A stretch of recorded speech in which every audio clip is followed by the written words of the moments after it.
Bismillahirrahmanirrahim. Ada sebuah kota namanya kota Bablut. Di Israel itu kota itu ada, saya pernah lihat cuplikannya. Termasuk kota yang diidolakan di dalam negeri Israel sendiri namanya Bablut.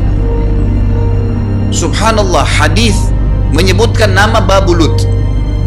Hadis Nabi SAW dari 1400 tahun yang lalu mengatakan, nanti Dajjal akan berkumpul di sebuah wilayah namanya Bablut di Syam. Maksudnya di Palestina, Israel sekarang.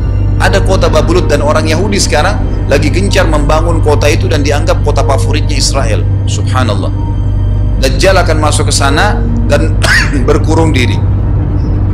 Pada saat dia tiba di Palestina, waktu yang bersamaan di kota Madinah berkecamuk. Kaum muslimin sepakat semua keluar untuk mengejar Dajjal dan membunuhnya. Keluar dari kota Madinah satu orang yang namanya seperti namanya Nabi Muhammad SAW, Muhammad bin Abdullah, dan dia dari turunan Nabi SAW juga. Kata Nabi SAW, akan keluar nanti ya, seseorang dari kota Madinah, dari keturunanku, yang namanya seperti namaku, Muhammad bin Abdullah, juga sama posternya, parasnya seperti aku, sama dengan Nabi SAW, persis alisnya, rambutnya, kulitnya, dari turunan Nabi SAW, tapi dari asli kota Madinah. Sebagian ulama hadis mengatakan dari turunan Hasan radhiyallahu anhu ajmain. Intinya kata Nabi SAW akan keluar nanti dari kota Madinah, tapi akhlaknya bukan seperti akhlakku. Dan itu tidak mungkin ada orang yang sama dengan akhlak Nabi SAW. Kata Nabi SAW, Allah mengubah dia dalam sehari semalam. Tiba-tiba berubah menjadi orang baik dalam sehari semalam, jadi orang faham agama. Lalu orang-orang pun akan datang kepadanya dari masyarakat Madinah berkata, engkau adalah turunan Rasulullah SAW, pimpinlah kami berperang melawan Dajjal. Maka dia pun menolak. Dia menolak awalnya, kemudian dia menuju ke Mekah diikutin dengan 300 orang pertama dari kota Madinah. Sampai di Mekah, setelah selesai dia tawaf, maka seluruh muslimin menunjuknya sambil mengatakan, engkau harus memimpin kami. Dan orang ini punya julukan Mahdi, dikenal dengan Imam Mahdi. Inilah tanda-tanda kiamat yang kedua. Setelah Dajjal keluar, buat kerusakan di muka bumi tadi selama 40 hari itu atau setahun lebih, kemudian keluarlah tanda-tanda kiamat kedua pada saat dia sudah tiba di kota Bablut di Israel. Keluarlah si Mahdi ini. Pada saat dia tiba di Mekah, dibaiatlah oleh banyak kaum muslimin, tidak disebutkan jumlah pasukannya. Maka terbentuklah pasukan jihad yang mengejar Dajjal menuju ke Palestina. Lalu keluar tanda-tanda kiamat 3, langsung berentetan semua. Makanya ulama mengatakan tanda-tanda kiamat kecil itu antara satu sama yang lain ada jarak-jaraknya. Tapi kalau tanda-tanda kiamat besar sekali datang, maka datang semua, gitu kan? Walaupun memang ada masa, gitu kan, ada masanya. Tanda-tanda kiamat besar yang ketiga adalah pada saat pasukan Imam Mahdi dengan pasukan jihad itu tiba di Darul Baydha namanya, menara kota putih yang ada menara putihnya, dan itu sekarang di negeri Syam, tepatnya di Damaskus, ibu kota Syria. Sebagian ulama mengatakan Masjid Jami' Syam, karena memang menaranya berwarna putih.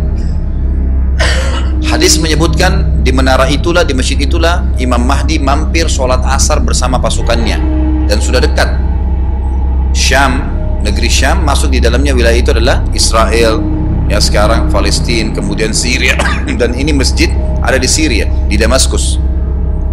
Pada saat itulah datang tanda-tanda kiamat besar yang ketiga, yaitu turunnya Nabi Isa alaihissalam.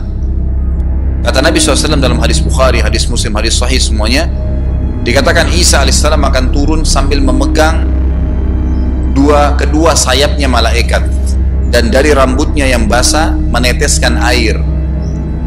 Pegang sayap malaikat turun, dan semua muslimin waktu itu menyaksikan. Dia masih hidup zaman itu menyaksikan, dan ini wahyu, penyampaian, pasti terjadi.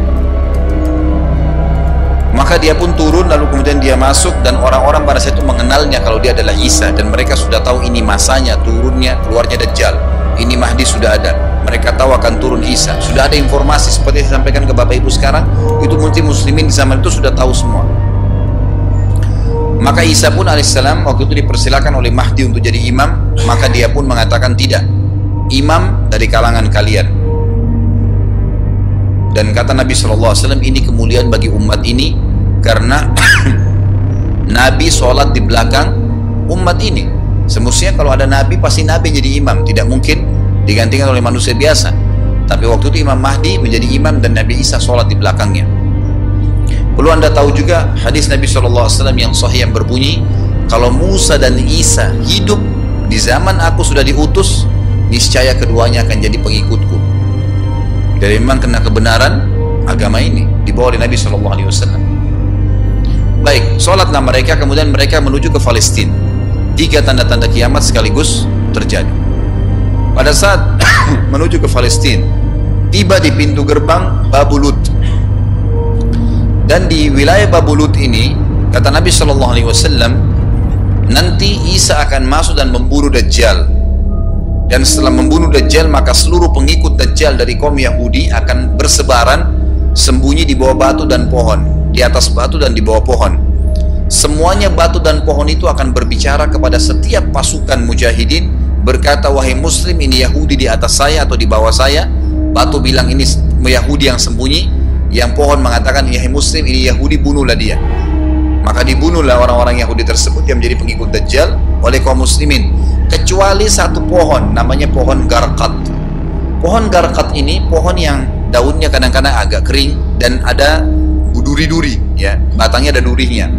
Subhanallah, pohon ini dikenal dengan pohon Yahudi karena satu-satunya pohon yang tidak akan bicara nanti adalah pohon ini. Dan apakah Bapak Ibu sudah tahu sekarang pemerintah Israel besar-besaran menanam pohon itu? Subhanallah. Kalau anda lihat di berita tentang apa yang sekarang ditanam di negeri Israel orang Yahudi, maka yang paling banyak adalah pohon Garqat. Bahkan cuplikan yang saya lihat tentang Babulut itu pohon Garqatnya sudah sangat besar-besar, diameter sudah 3 meter 4 meter ke atas. Mereka sangat tahu tentang hadis ini. Tapi memang orang Yahudi, sebagaimana Ibnu Abbas katakan radhiyallahu anhu, beliau mengatakan sabda firman Allah SWT, tafsirnya surah Al-Fatihah, ghairil maghdubi alaihim, bukan orang-orang yang kau murkahi ya Allah, ihdinas siratal mustaqim, tunjukkanlah kami jalan yang lurus, siratal ladzina an'amta alaihim, jalan orang-orang yang telah kau berikan petunjuk, maksudnya orang-orang yang beriman. Ghairil maghdubi alaihim, bukan orang yang kau murkahi. Kata sahabat Nabi Ibnu Abbas radhiyallahu anhu adalah orang-orang Yahudi. Allah murka sama mereka karena mereka tahu kebenaran tapi mereka tidak mau ikutin. Itu cirinya orang Yahudi. Bahkan Allah mengatakan tentang mereka terhadap Nabi SAW, ya'rifuna kama ya'rifuna abna'ahum. Mereka mengenal Muhammad SAW sebagaimana mereka mengenal anak-anak mereka sendiri. Jadi orang Yahudi tahu. Waladhdallin, dan bukan orang-orang yang sesat. Ini adalah kata Ibnu Abbas, orang-orang Nasrani mau nyebarin agama tapi mereka keliru. Agamanya yang Nabi Isa itu tidak wajib disebarkan di seluruh dunia, tapi disebarin untuk Bani Israel, karena Nabi Isa diutus untuk Bani Israel. Mereka mau berdakwah tapi salah. Ringkas cerita adalah Nabi Isa alaihissalam akhirnya tiba dengan pasukan mujahidin di depan pintu gerbang Babulut. Kemudian orang-orang Yahudi tidak kenal, tidak tahu Nabi Isa, tidak tahu tentang yaitu Mahdi. Mereka belum tahu ini. Mereka berbangga-bangga saja. Lalu mereka berkata kepada Dajjal, ada pasukan, segelintir pasukan yang mau menyerang kita. Dajjal mengatakan, bukakan pintu gerbang. Mereka tidak akan mampu melawan kita karena pasukannya mereka banyak memang. Maka Dajjal dengan sombongnya menunggu di depan pintu gerbang. Pada saat dibuka, Dajjal kaget melihat ada Isa alaihissalam. Dan pada saat itu kata Nabi SAW, Dajjal faham kalau sudah tiba ajalnya. Begitu melihat Isa alaihissalam, dia lari dan badannya sambil meleleh di depan para pengikutnya. Lalu Isa alaihissalam mengejarnya, mengatakan, wahai musuh Allah, saatnya kau akan menemui ajalmu. Lalu ditusuklah dengan tombak emas di antara dua matanya, maksudnya di dahinya, ditusuk oleh Isa alaihissalam dan matilah Dajjal.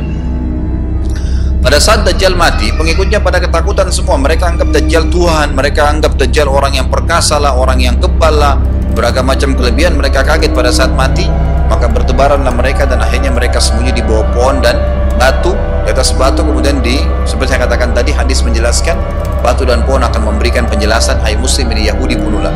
Maka dibunuhlah pada saat itu mereka. Lalu Nabi Isa AS memimpin di muka bumi, dan kata Nabi SAW, pada saat itu Islam, agama Islam yang dibawa oleh Nabi SAW akan masuk ke semua rumah di muka bumi, gak tersisa. Satu dunia ini semuanya Islam. Hadis sahih, kata Nabi SAW, Islam akan masuk ke setiap rumah biizzil aziz au bidhilli dhalil, dengan kemuliaan atau terhina. Yang tidak mau terima dibunuh. Enggak ada lagi penolakan terhadap Islam. Itu hadis sahih.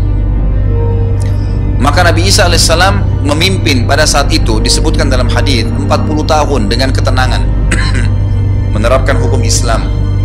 Kata Nabi SAW, bagaimana awal umat ini bisa sesat sementara aku yang pimpin, dan bagaimana akhir umat ini bisa sesat sementara yang pimpin mereka Isa dengan menjalankan hukum-hukumku. Jadi Nabi Isa alaihissalam nanti menerapkan Al-Quran seperti yang kita lakukan, sholat segala ini sudah selesai dikerjakan semua. Dan dalam hadis lain dikatakan Isa alaihissalam akan menghancurkan semua salib, membunuh semua babi. Enggak ada seekor babi pun hidup di muka bumi pada saat itu, semua salib dihancurkan. Dan yang menjadi tidak ada agama lain, semua Nasrani, Yahudi, Hindu, agama apa saja habis semuanya. Semuanya beriman kepada Allah subhanahu wa ta'ala dan menjadi muslim.